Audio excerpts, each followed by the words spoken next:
Well, I thought I'd do a little bit more detailed video of my Empco B43. You can see the label doesn't look very well, but it's about the best I could do with it.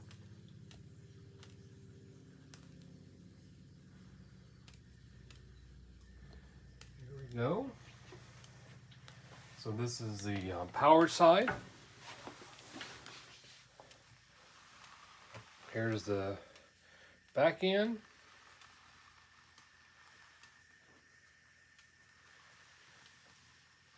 Here we go with the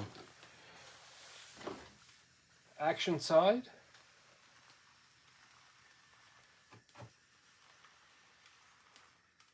Here's our front.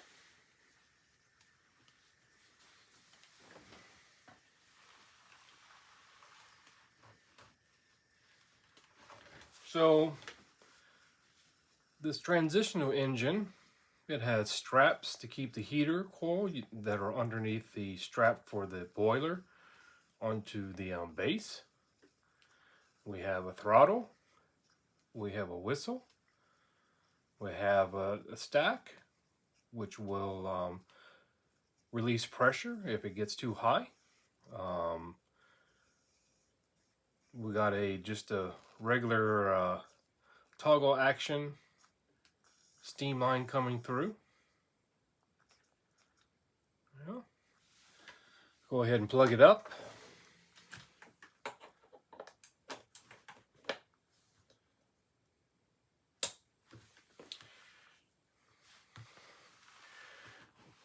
Like the earlier models of Empire, they are kind of like a rounded elbow, right? This glass should be around about 4 millimeters. It's a replacement. When the engine came to me, it had a busted portion of the pipe broken in, and on the donor engine where I got the fittings for the sight glass, the pipe was actually broken into the elbow.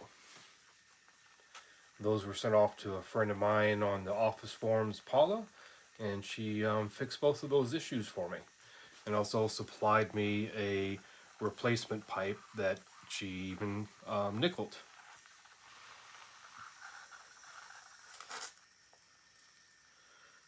Start her up.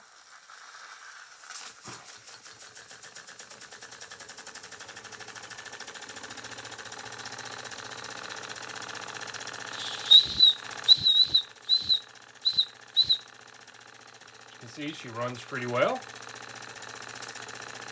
Throttle works. Very little leaks. The whistle top is also matching the elbows of the rounded variety.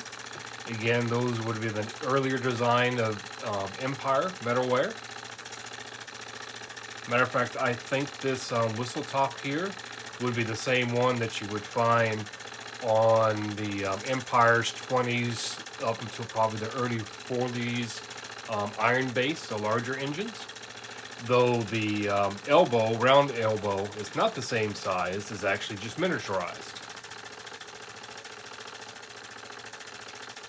There are no screws at the bottom of the base to keep the tank on. It's completely done by the straps, though there are a number of screws that go through the base to keep the bases screwed out.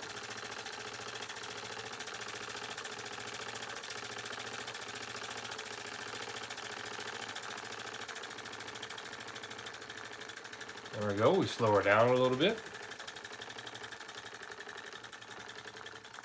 She chugs right along.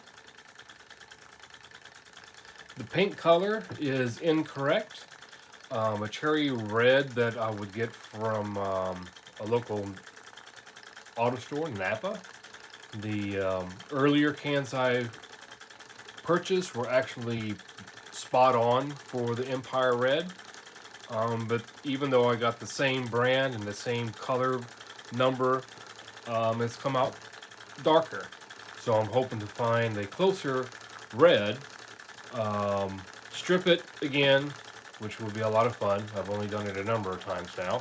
And then repainting it so the color is true to more as when it was first manufactured. The the throttle top is actually not absolutely correct for this engine. It had a little bit more of a rounded shape on the other engines I've seen available on the internet and YouTube's. But it is an Empire throttle, just a slightly different design. The the knob for the whistle was one that I had laying around, and it was split and almost separated in half. I used some epoxy glue and epoxy it basically to the whistle lever. Seems to be holding up pretty well. Paint's doing about as best as it can, though if I find the right color paint for the base, then I'm going to have to figure out how to strip that and repaint it. I'm not too sure if that's going to hold up, but we'll see. The whistle top is not for this engine, or actually it's the right whistle top for this engine, but I'm borrowing it from another one of my engines so it looks proper. And then I'm actually using a different smokestack. You can probably tell it's a lot better shape than the tank and everything else. It's a correct smokestack. It's just has a better seal in it. And I'm actually out of seals to rebuild the one that came with it, or actually from the donor engine. And speaking of donor engine, this engine was actually missing these pieces and completely the sight glass fittings. I received or purchased a eBay engine that had these bits on the engine, but the rest of it was a complete loss because it had been cut into. You know, the heater coil died. Someone decided to cut out the plug onto the base and converted it into a one that would take little fire bricks. So I wasn't really worried about discarding or taking the pieces off of it to make this one work, because it was the rare engine and it had the best ability to be brought back to life. As far as I'm aware, of all the Empire engines, metalware engines that they created, this is the only one that had straps method to keep the heater coil or heater blanket on and the boiler onto the base. All the other ones have like 2 screws coming off of the tank and going through the bottom of the base, and then 2 nuts, you know, secure the iron core to the boiler itself. Personally, I like this design, even though it is a bit of a puzzle and a challenge to put back together and get all the pieces in the right place. But I like it. You know, it's a hefty little engine, feels stout, and I like the design of it because it's closer to the earlier designs, you know, rounded items, you know, a little bit more Art Deco, I think.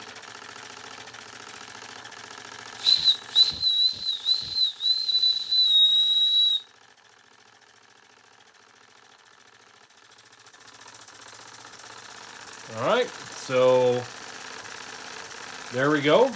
I hope you enjoyed looking at this little guy.